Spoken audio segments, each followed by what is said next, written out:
আজকে রান্না করলাম কই মাছ ভুনা করলাম আর বেগুন আলু দিয়ে একটা তরকারি রান্না করলাম।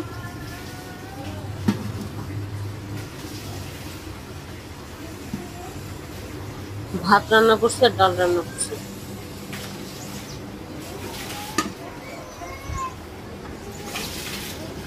আসসালামু আলাইকুম, কেমন আছেন সবাই? আশা করি ভালোই আছেন। আজকে রান্না বান্না এগুলোই, তো রান্নার দিকে চলে যাই। সবার আগে আমি কই মাছগুলো ভেজে নিব। কই মাছগুলো কড়া করে ভেজে নিব, উল্টে পাল্টে দিয়ে ভালো করে ভেজে নিব।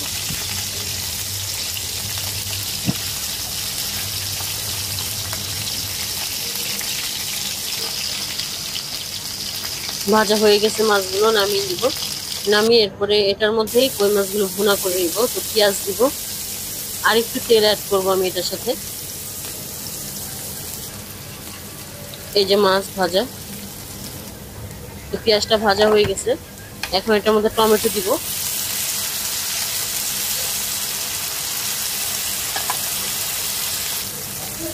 লবণ দিব,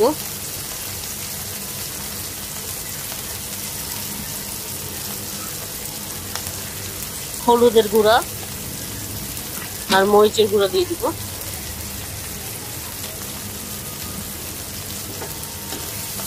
দিয়ে মশলাটা একটু ভেজে নিব, তারপর পানি দিয়ে দিব অল্প, দিয়ে আবারও মশলাটা কষাবো।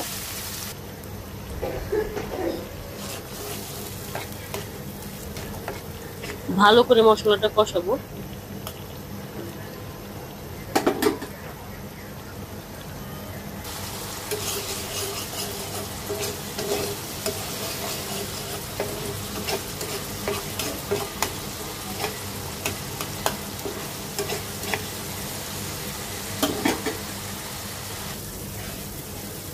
কষানো হয়ে গেছে, একটু ভাজা ভাজা করে পরিমাণ মতো ঝোল দিয়ে দিব। এরপর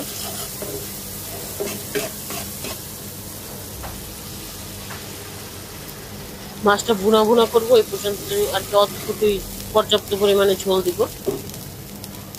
তো দিয়ে এরপর মাছগুলো এটার মধ্যে দিয়ে দিব, ভাজা মাছগুলো।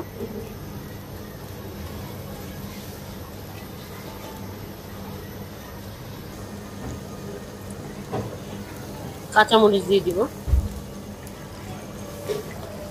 তো এটা ওই চুলায় দিয়ে চুলায় আমি বেগুন আলুর তরকারিটা রান্না করব।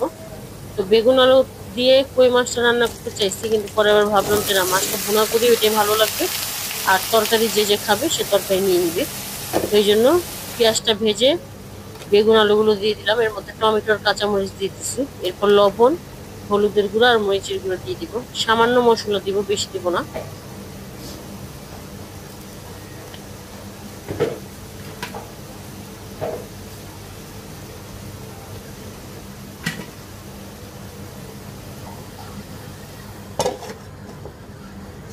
দিয়ে নেড়ে চেড়ে ঢেকে দিয়েছি।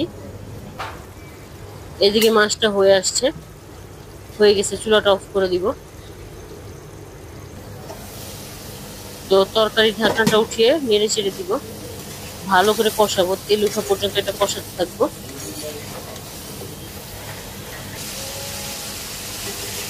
যে কোনো তরকারি বলেন, ভুনার মশলা বলেন, মাংসের মশলা বলেন, যত কষাবো জিনিসটা তত টেস্ট হবে। তো যাই হোক, এটা ভালো করে কষানো হয়ে গেলে এটার মধ্যে ঝোল দিয়ে দিব। আলুগুলো সিদ্ধ হওয়ার জন্য যতটুকু পরিমাণ ঝোল দরকার, এটা মাখা মাখা করবো পরে আবার। তো ঝোল দিয়ে তারপর ঢেকে দিব।